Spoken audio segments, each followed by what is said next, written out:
Welcome to Community Church Unitarian Universalist. I'm your worship associate, Bill Rochelle, and it's my genuine pleasure to be with you all today. Community Church is a progressive, open-minded, and inclusive religious community.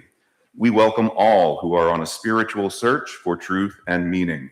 Ours is a faith in action as we do the work of social justice and elevate compassion in our quest to live ethically, recognizing the inherent worth and dignity of every being. Please look to your weekly email for announcements. We are delighted to welcome Alicia Cooke back to our pulpit today. Alicia is a high school social studies teacher with a varied background in healthcare policy, community organizing, and climate justice advocacy. She has been a member of CCUU since 2013. You can read all of her sermons at aliciacooke.substack.com.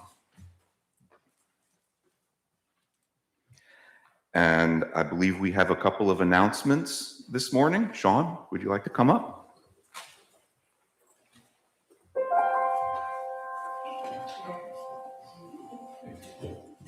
Hi, everybody. I'm Sean. Some of you know we have a relatively informal buildings and grounds crew here. And I just wanted to share that we had a big day yesterday doing some work outside and in the building as well.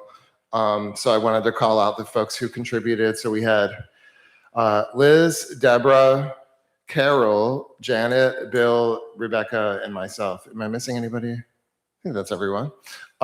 We got a lot of cool stuff done on the exterior here. We trimmed the crepe myrtles along that walkway next to the parking lot. We completely cleaned the gutters and the downspouts on the Shepherd Center. We cleaned the green mold off of the children's playset here on the playground.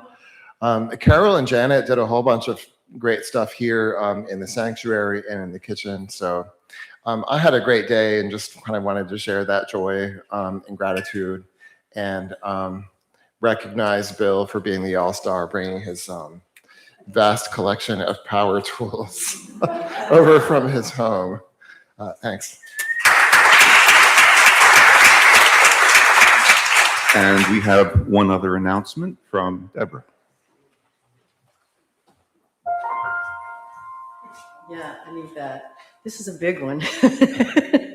So after 2 years, I am very happy to announce that beginning in August, we will have a minister.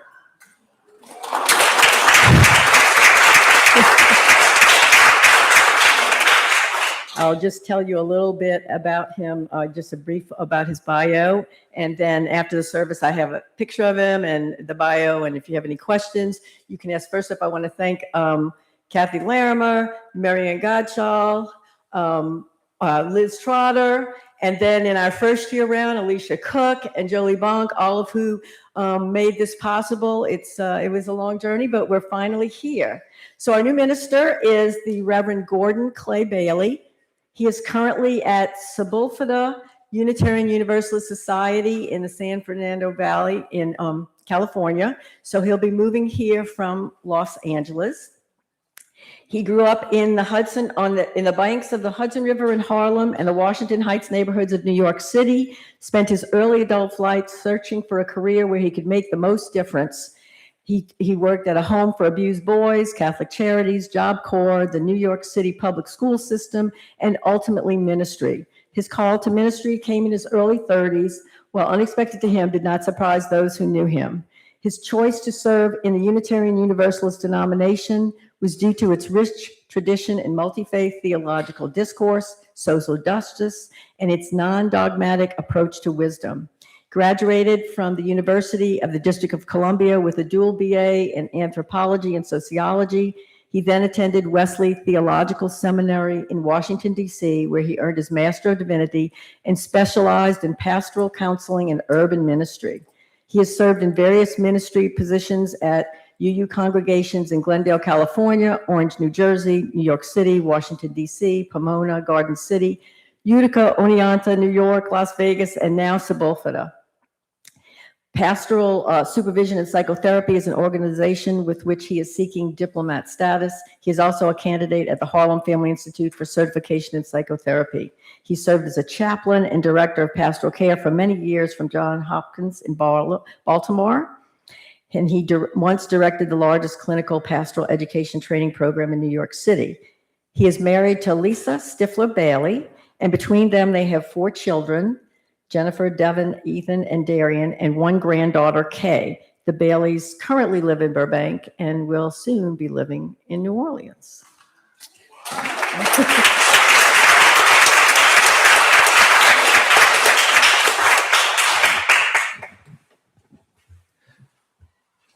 We would like to welcome any new and returning visitors today. We hope you will stay after the service for refreshments and fellowship. In the spirit of fellowship, please turn to your neighbors, especially those you may not know, and say hello.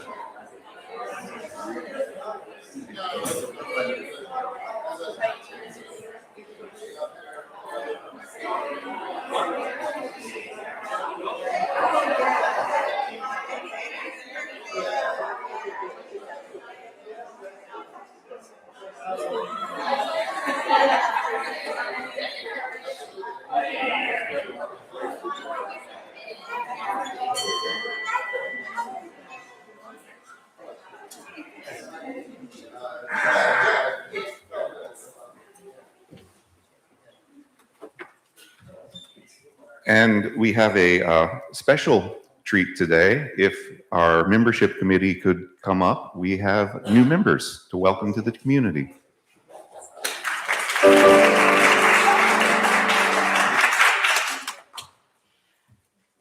Well, as some of you know, it's been a crazy time for me, and we haven't gotten our ingathering of new members done in quite a while. In fact, I looked, it's been since October the 4th.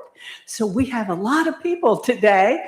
And if you are one that is interested in joining the congregation, please get in touch with either with, me or with Alice anytime. But I just contacted everybody I knew was waiting to do this. So with that said, let's see, Deborah, please come forward.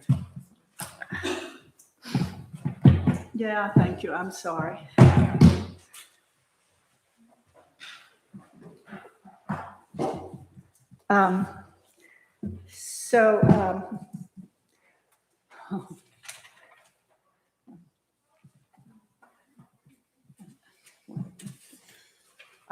Okay, here we go. Okay. All right. So I'll start with this.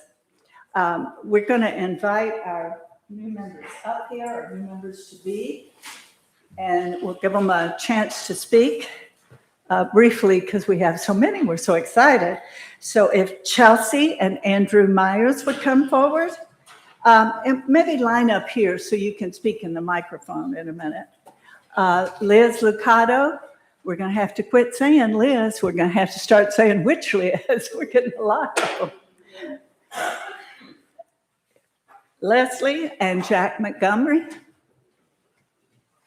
Lorraine and Teal. And her daughter, tell me her name, Freya. I just didn't want to mispronounce it on the microphone. I'm not close enough? Okay.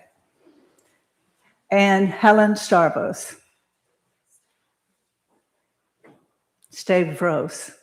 Sorry. The R goes after the B.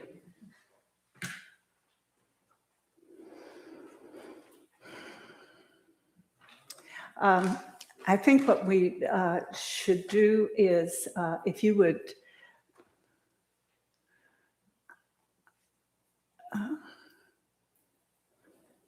no, you just have that little bit. Okay. Historically, in our faith tradition, members covenant to walk together in love. We're covenantal. We hold no creed or dogma. We hold to the concept of freedom of conscience, meaning we honor and support a person's right to be determined, to determine personal belief through a responsible search for truth and meaning.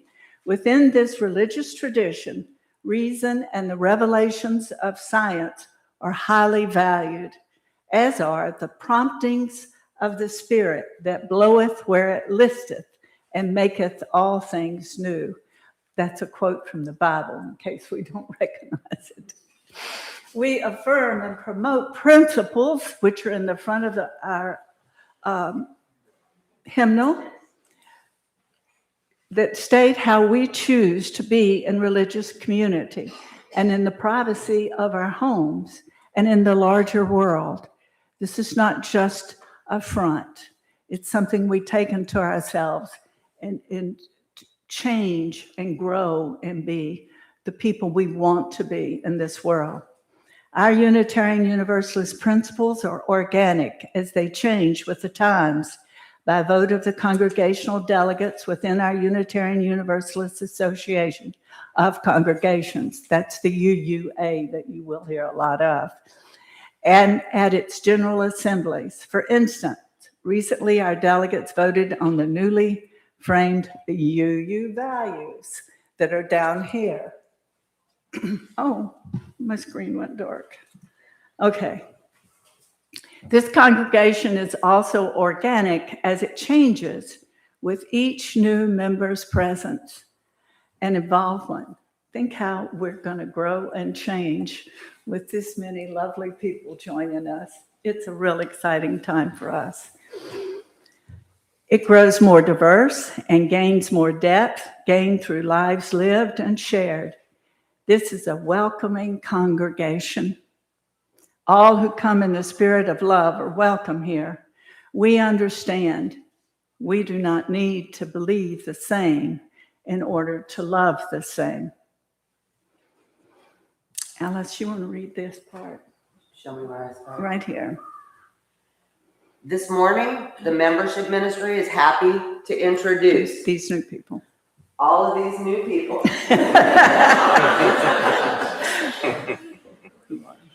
Would any of y'all like to share a few words? We're going to have you come up and you can say, try and keep it brief since there are so many. And we'll give you a copy of our vision and mission statement and this lovely magazine. But yes. So what I've asked them to do is to maybe have a conversation starter in mind. That puts something on you as well. So you can follow up during coffee hour. Andrew, if you just say something, didn't maybe line up in front there. Sure. Thank you. Due to previous toxic exposure to various religious denominations in the past, it took me literally years to bring up Unitarianism to my wife. But we're delighted to have been here ever since, and thank you for welcoming us.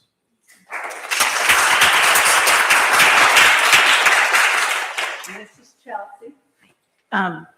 Basically the same thing he said. I've had nothing but incredible positive experiences here, and everyone is so welcoming and so just a pleasure to be around. So thank y'all so much.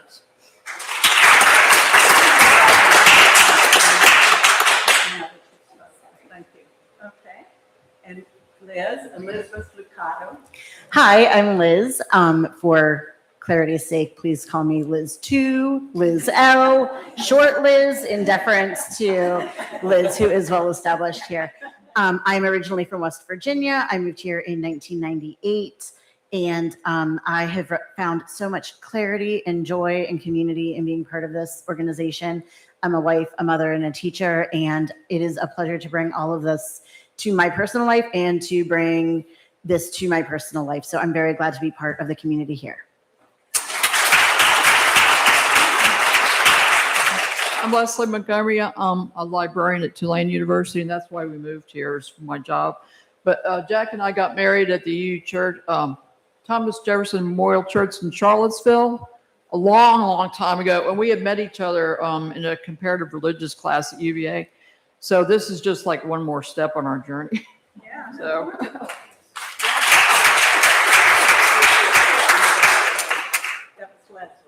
I'm Jack Montgomery. I'm a retired librarian and professor emeritus who seems to be busier now than when I was employed, but somehow that seems to be working out.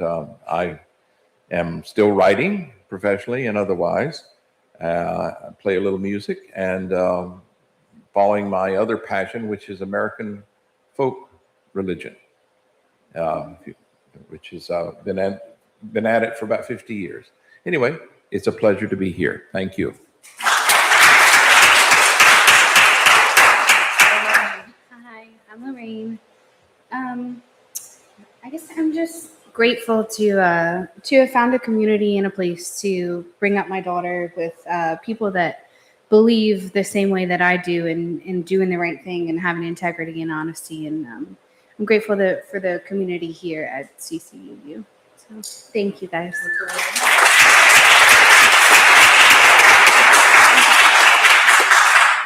I'm Helen. I am a partially retired clinical social worker at Oshner Clinic.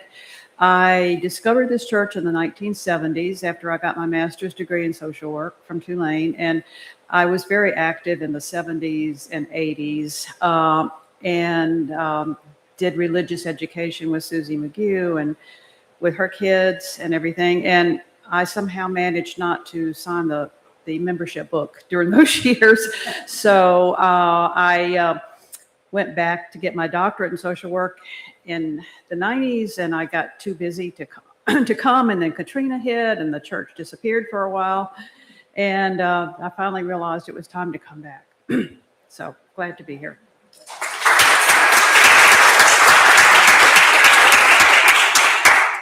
Why don't you wait a minute now? She does her little bit. How do I do this?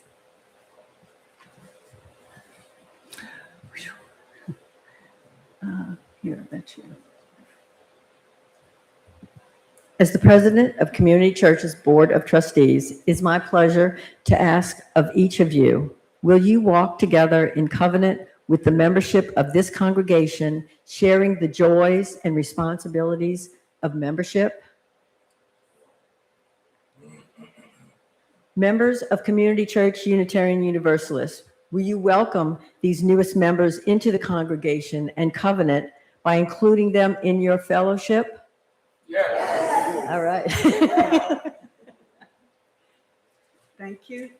So very quickly, we're going to hold off on signing the book till after the service.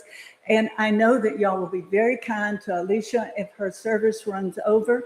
You know why? Because we had so many new members, and she was very gracious about allowing us to have this time. I appreciate it. Let's go give them a, we're going to give you the hand of fellowship.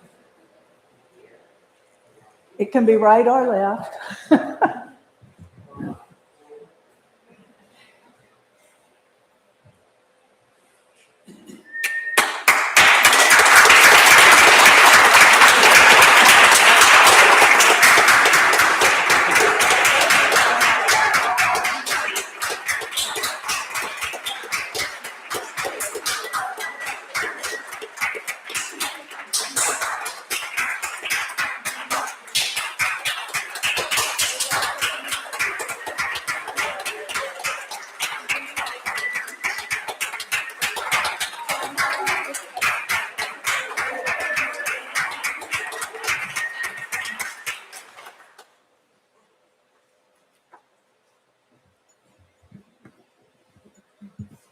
Good morning.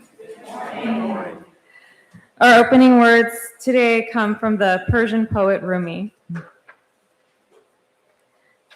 Everything you see has its roots in the unseen world. The forms may change, yet the essence remains the same. Every wondrous sight will vanish. Every sweet word will fade. But do not be disheartened. The source they come from is eternal, growing and branching out, giving new life and new joy. From the moment you came into this world, a ladder was placed in front of you that you might transcend it. From earth, you became plant. From plant, you became animal. Afterwards, you became a human being. endowed with knowledge, intellect, and faith. When you pass beyond this human form, no doubt you will become an angel and soar through the heavens. But don't stop there. Even heavenly bodies grow old. Pass again from the heavenly realm and plunge into the ocean of consciousness. Let the drop of water that is you become 100 mighty seas. But do not think that the drop alone becomes the ocean. The ocean, too, becomes the drop.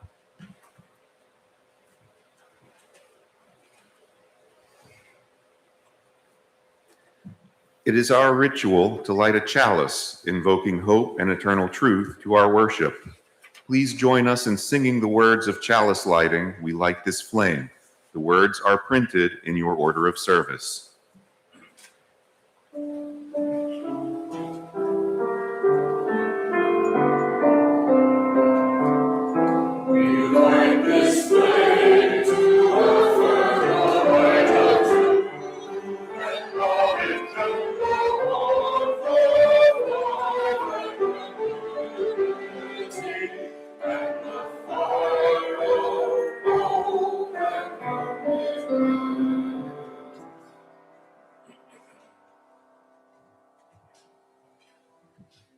So our first reading today comes from the conservationist and farmer Aldo Leopold. And this is from something he wrote called the Odyssey. And in the Odyssey, he imagines the life of a small atom in the universe. And he refers to that atom as X. So when you hear X, that's what you should picture. If you can picture an atom, which might be a tall order. X had marked time in the limestone ledge since the Paleozoic seas covered the land. Time, to an atom locked in a rock, does not pass. The break came when a bur oak root nosed down a crack and began prying. In the flash of a century, the rock decayed, and X was pulled out and up into the world of living things.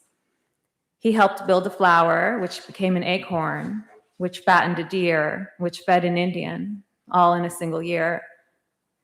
From his birth in the Indian's bones, X joined again in chase and flight, feast and famine, hope and fear. He felt these things as changes in the little chemical pushes and pulls that tugged timelessly at every atom. When the Indian took his leave of the prairie, X moldered briefly underground, only to embark on a second trip through the bloodstream of the land. He entered a tuft of side oats, a buffalo chip, and again the soil. Next, a spiderwort, a rabbit, and an owl. Then a tuft of sporobulus. All routines come to an end. This one ended with a prairie fire, which reduced the prairie plants to smoke, gas, and ashes. A spectator might, at this point, have predicted an early end to the biotic drama. But the prairie had two strings to its bow. Fires thinned its grasses, but they thickened its stand of leguminous herbs and prairie clover, bush clover, wild bean, vetch, lead plant, trefoil, and baptisia, each carrying its own bacteria housed in nodules on its rootlets. Each nodule pumped nitrogen out of the air into the plant, and then ultimately into the soil. Thus, the prairie savings bank took in more nitrogen from its legumes than it paid out to the fires. That the prairie is rich is known to the humblest deer mouse. Why the prairie is rich is a question seldom asked in all the still lapse of ages.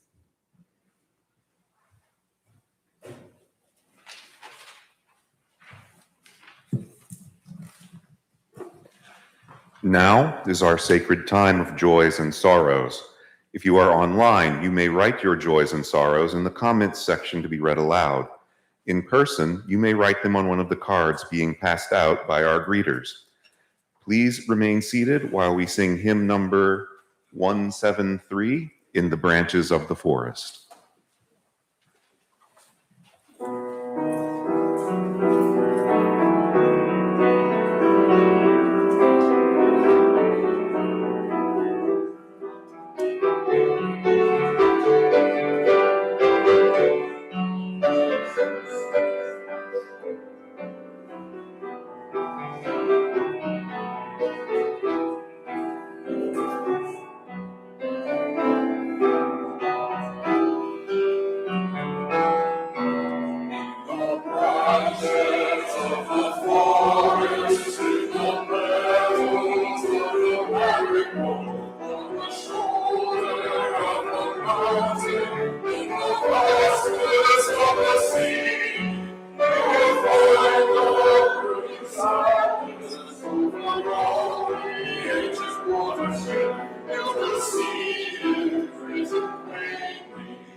There's a light upon the mountain, there's a sickness in the evening sky, and we ask it a question, and we heard us of the same, and we say a little blessing from the valley of the Maker, and we clear the room of anguish from the soft eyes of the moon.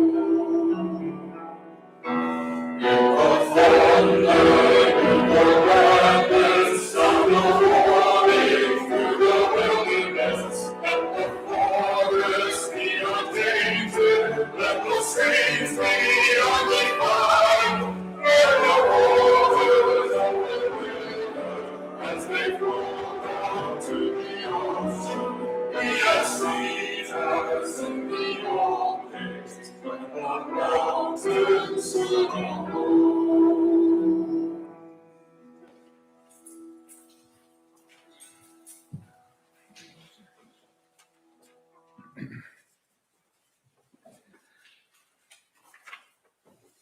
A sorrow for kids and women and men affected by war in Iran.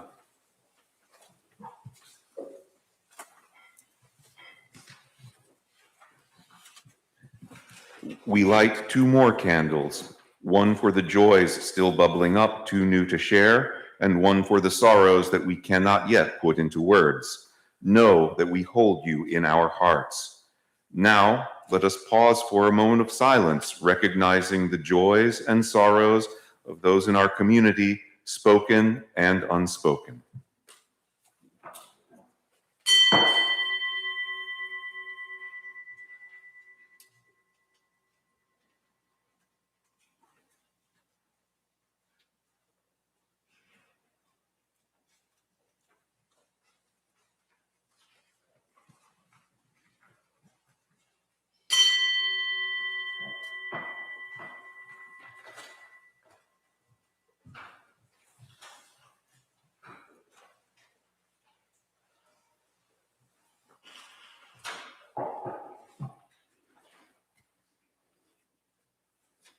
So continuing the story of the atom.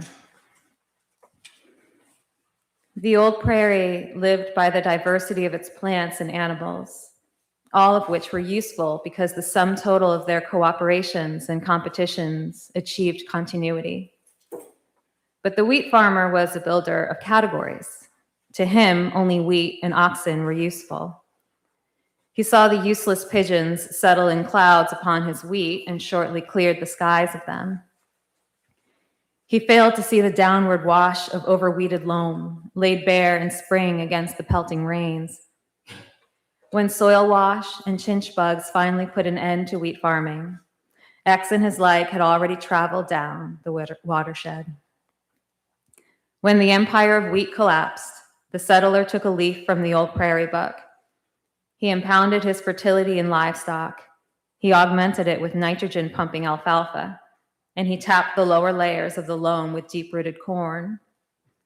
But he used his alfalfa and every other new weapon against wash, not only to hold his old plowings, but also to exploit new ones, which in turn needed holding. So despite alfalfa, the black loam gradually grew thinner. Erosion engineers built dams and terraces to hold it. Army engineers built levees and wing dams to flush it from the rivers. The rivers would not flush, but raised their beds instead, choking navigation. So the engineers built pools like gigantic beaver ponds, and X landed in one of these. On first reaching the pool, X made several trips through water plants, fish, and waterfowl. But engineers built sewers as well as dams, and down them come the loot of all the far hills and the seas. The atoms that once grew pasque flowers to greet the returning plovers now lie inert, confused, imprisoned in oily sludge. Roots still nose among the rocks. Rains still pelt the fields, and deer mice still hide their souvenirs of summer. Old men who helped destroy the pigeons still recount the glory of the fluttering hosts. And black and white buffalo pass in and out of red barns, offering free rides to itinerant atoms.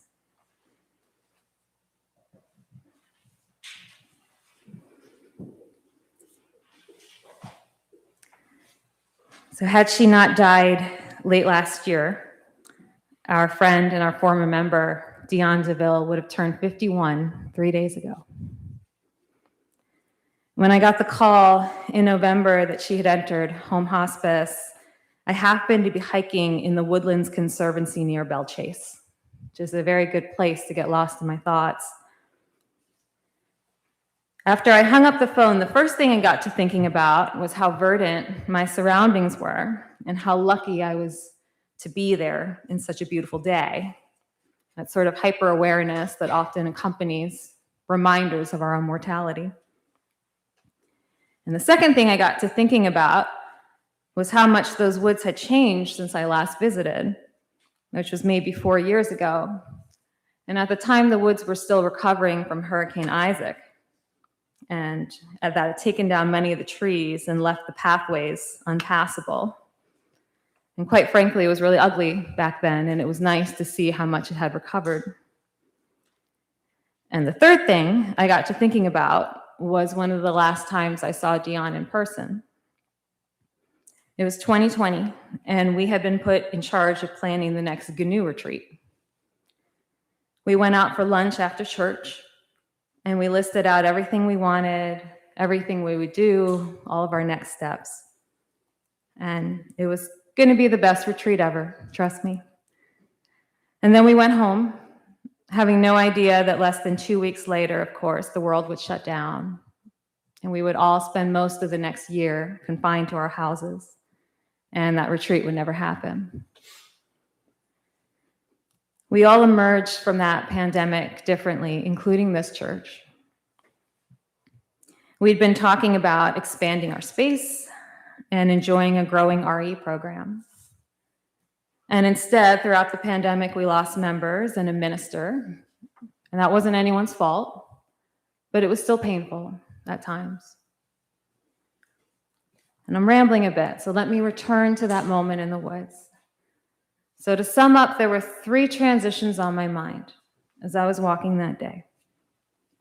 The land itself, which was finally coming back into its own after a disaster. The memory of a time when our community began a season of change, and the upcoming transition out of this world of a dear friend. I'm not great with change, but I'm trying to be better. The writer and activist Adrienne Marie Brown says, change is constant, be like water. And I try to listen to everything that Adrienne Marie Brown says. For example, I'm not great with the way our country is changing, and I know some of you probably aren't either. But I've been searching for frameworks to help me not only understand, but maybe greet the future with some measure of hope. That walk in the forest reminded me of the constancy of change.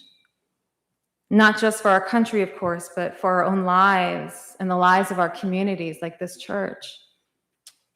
It got me looking into the research behind ecological transitions, and in particular, the concept of succession.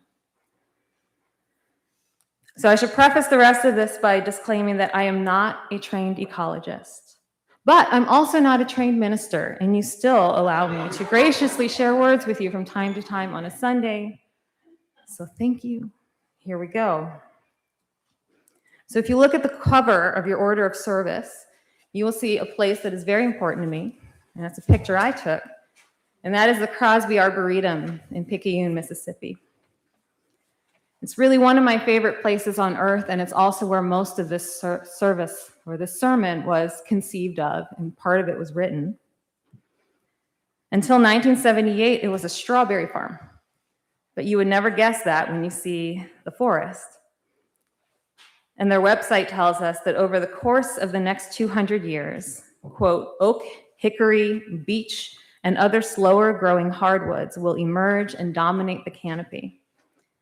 The forest will reach its final stage of natural succession, the climax stage, when it is dominated by hardwoods. So the concept of ecological succession tells us that we are building towards this climax. In order to do so, however, we have to start with a disturbance.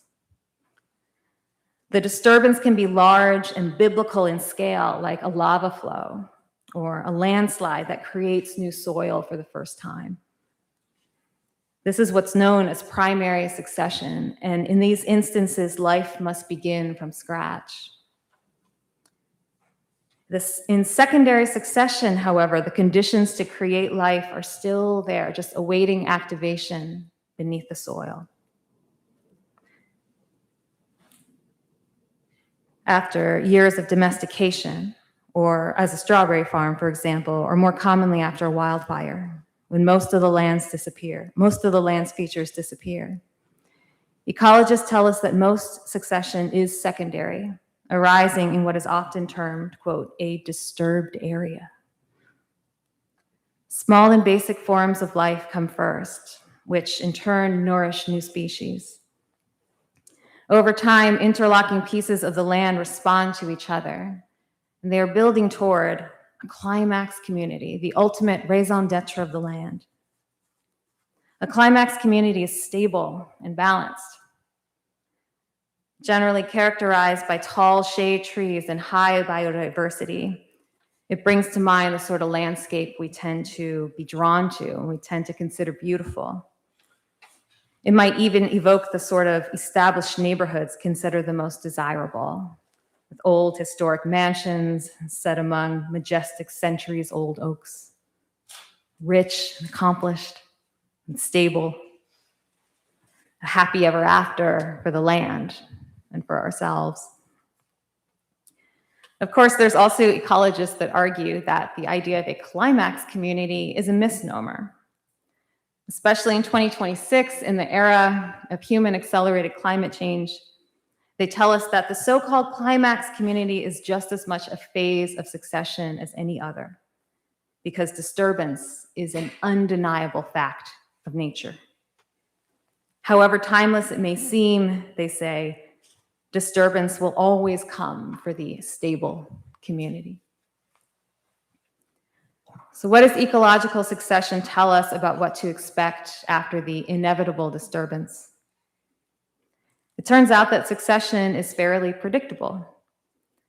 The same types of species generally return to a disturbed area in similar manners over time. Different species have their prescribed roles and their own moments. The spruce tree will never simply spring into existence before the colonizing lichen does, and the deer will never return until there's something to return to. When we walk through a forest, how many of us notice the lichen before we notice the towering trees? And I like this idea of the lowly lichen having its moment alongside the fungi and the grasses and the herbs. And these are the so-called pioneer species. They're the first to return after a disturbance, and they're tough as nails, and they're used to harsh conditions. And they're who the landscape owes its life to. They're the ones who add nutrients to the soil from which all future life will spring. I think we're living in a time when pioneer species are about to have a moment. Our institutions are falling like tall trees, or burning, if you prefer. USAID, the Department of Ed, longstanding legal precedent, like a woman's authority over her own body, maybe birthright citizenship. And we thought many of these tall trees would last forever. And some of them lasted our lifetimes, which makes it feel like they've lasted forever and like they're supposed to last forever, even though nothing lasts forever. Change is constant. And I know few of us here are naive enough to think that our current institutions have always served us equally and adequately. But it's hard, especially for those of us with relative privilege. It is really hard to welcome such a disturbance which threatens the system, especially when we don't know where it's going to lead. So look, let's just say we lose it all. Let's say democracy gone, sixth major extinction underway. Ecological succession tells us what's next. The pioneers are on their way. So who will they be? Who's going to add the nutrients to the soil? In 1994, over the course of just 100 days in Rwanda, 1 million people were killed in a frenzy of ethnic violence. It's 1 out of every 8 Rwandans, and that's about as thorough a disturbance as I think I could ever imagine. And after that massacre, 70% of the remaining population were women. And they were the ones who then rebuilt Rwanda. They cast their nutrients into the soil, both literally and figuratively. They ran the farms, they rebuilt the businesses. They took in the orphans, they created support groups for widows.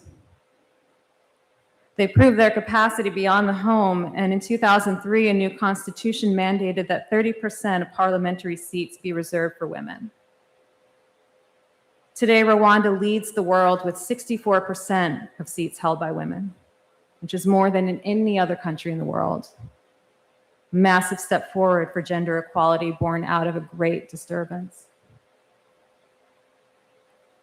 In 2023, a literal wildfire destroyed much of Lahaina and Maui. Natural disasters in certain areas, as those who survived Katrina already know, often usher in an era of profiteering. Real estate companies descend on property that locals can no longer afford to rebuild or hang on to. The area becomes a windfall for corporations and ripe for gentrification. In Lahaina, however, indigenous organizers made sure that a different story was told. When federal assistance was slow to arrive, they organized those cleanups themselves. They successfully advocated for a law to phase out 7,000 short-term rental properties to be converted into housing for fire survivors. They established an encampment just behind luxury resorts to draw attention to the way that the rebuilding had prioritized tourists over locals. They began working with officials to redevelop the main tourist centers to place greater emphasis on traditional Hawaiian culture. They began planting acres of native plants after decades of water diversion had made the land vulnerable to fire. The fire became a way to start cleansing the island of one invasive cultural story and replace it with something entirely more promising.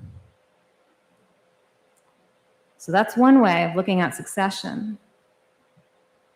The natural resilience and rebuilding in the face of disturbance.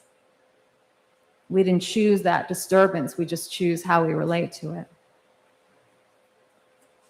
What if we did choose the disturbance? And what if we owned it? So let's go back to Crosby Arboretum. Most people visit Crosby in order to sit by the edge of the 2-acre pond or walk amongst the tall trees. But the Arboretum also contains the wet pine savanna habitat, and that is what is on the inside of your order of service. Not as many people are drawn to the savanna, especially in the summer heat when bugs fly around you and there's no shade. In contrast to the deep greens and blues of the other area, the savanna mixes pale greens with orange and brown and black.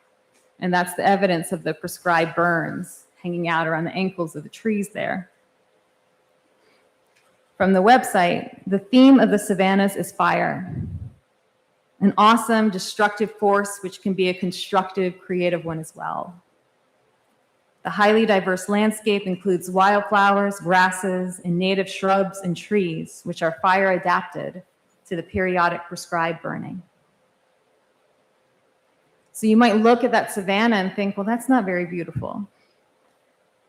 But yet, when you adjust to the sun and you see the dots of colors in the native flowers all along the grasses, you walk through the delicate carnivorous plants in the pitcher plant bog, do you know that apart from tropical rainforests, the Gulf Coast wet pine savannas have richer biodiversity than any landscape in the world? And did you also know that less than 3% of those original areas remain today, mostly due to our own disturbances, such as draining wetland areas and discontinuing the periodic burning, which these species have come to depend on? Prescribed fire, practiced for millennia by indigenous communities, controls the presence of invasive species. It clears away dead wood that might otherwise fuel an unintended, more catastrophic fire. It maintains delicate landscapes like the savanna that would otherwise transition over to forests and lose their biodiversity at ground level. It stimulates new growth on plants and shrubs that's particularly nutritious to grazing species. So what does it look like in our world to have a community that not only knows how to recover from disturbance, but actually depends on disturbance to grow? I think it means we need to start looking for what we ourselves can and should disturb.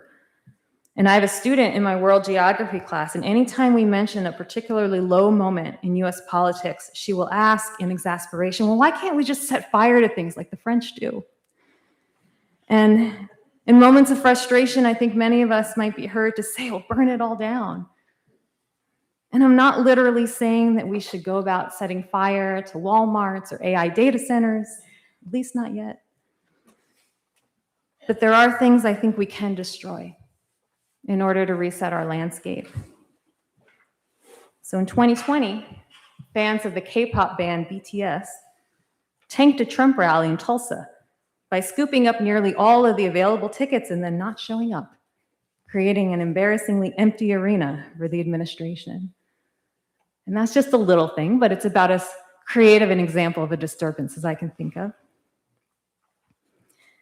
In 2008, the climate activist Tim DeChristopher sabotaged a public land auction by successfully bidding on 22,000 acres of Ohio wilderness that he had no intention of paying for.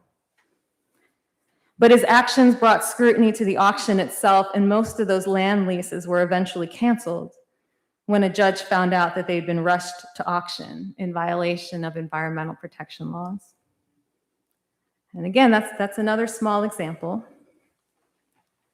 1955 Montgomery bus boycott, and that's a big example.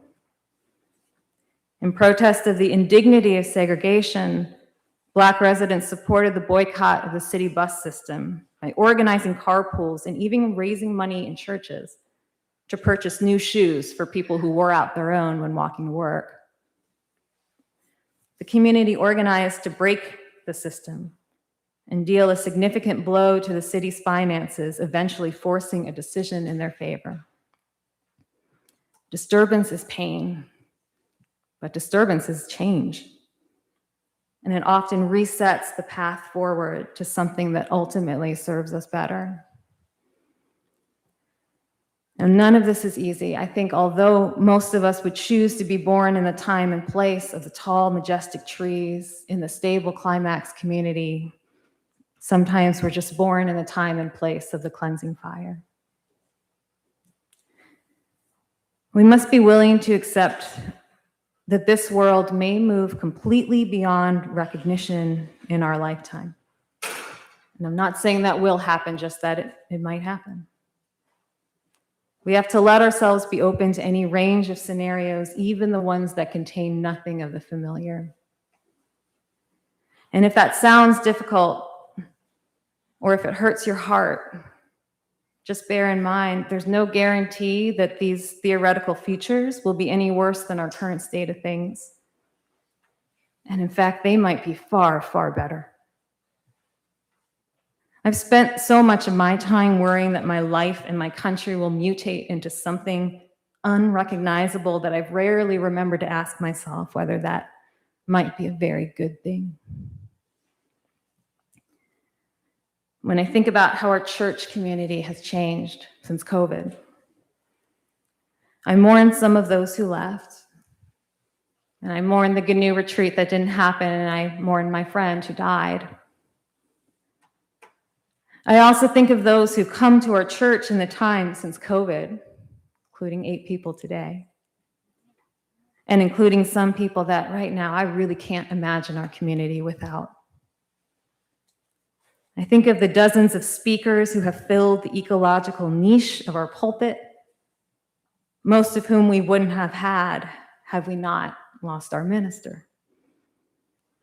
There's been so much to mourn, but as the hymn goes, always, always something sings.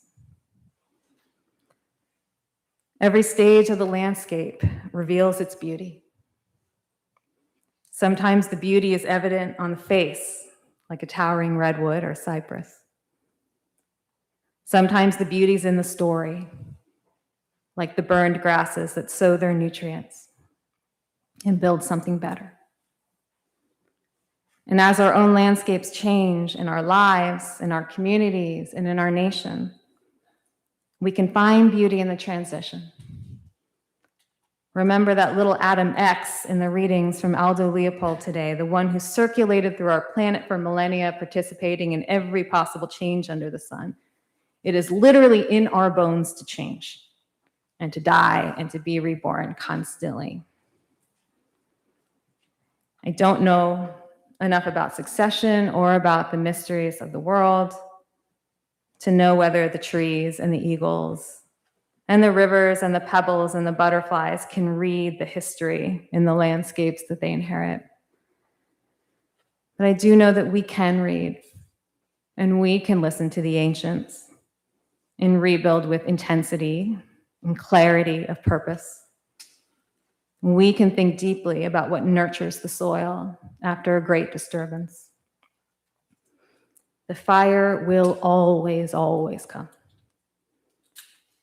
And life will still wait beneath the ashes. So what will you build out of those ashes? Blessed be. Happy Earth Month.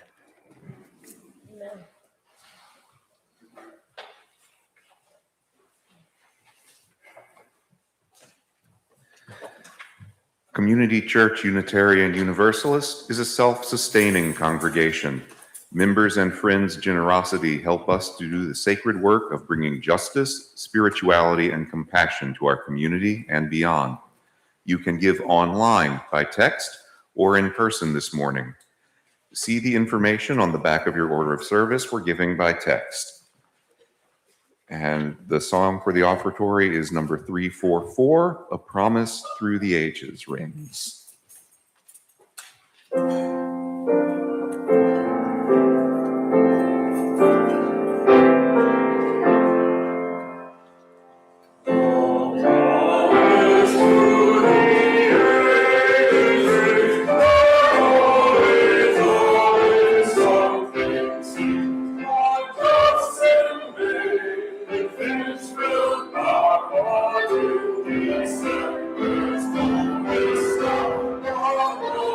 December's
Our benediction comes from Joseph Ritchie.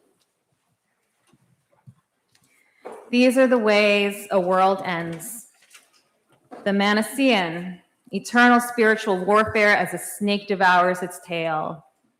The Aztec, the return of the Iron Age, reigned by Prince of Darkness, Lord of the Smoking Mirror. The Incan, the tools of humans, rise up to destroy the earth. The Hopi, Koyaanisqatsi, and life swirling farther out of balance. The Arapahoe, consumed by water and another great flood. The Roman, death by over-entertainment. The Greek, pandemonium. The Christian, Armageddon. The four horsemen of the apocalypse trample the deviant and heretic masses.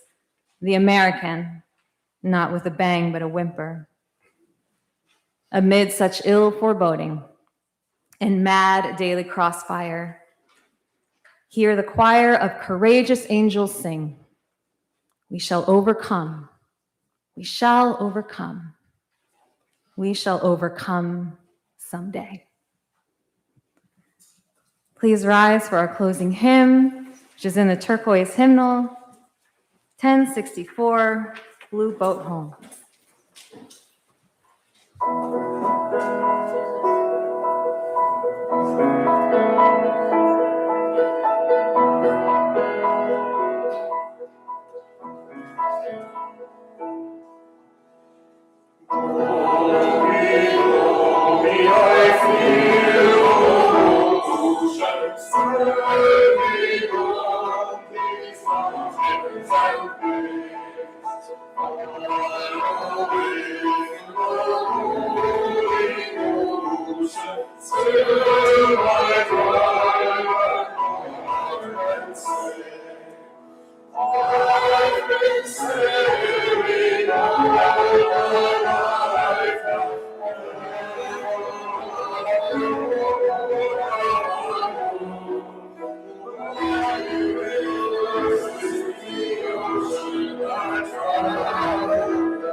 And join me now in the words of our chalice extinguishing found in your order of service. We extinguish this chalice here, that it might glow gently in our hearts. May it light your path as you leave this place. May it guide your way until we are together again.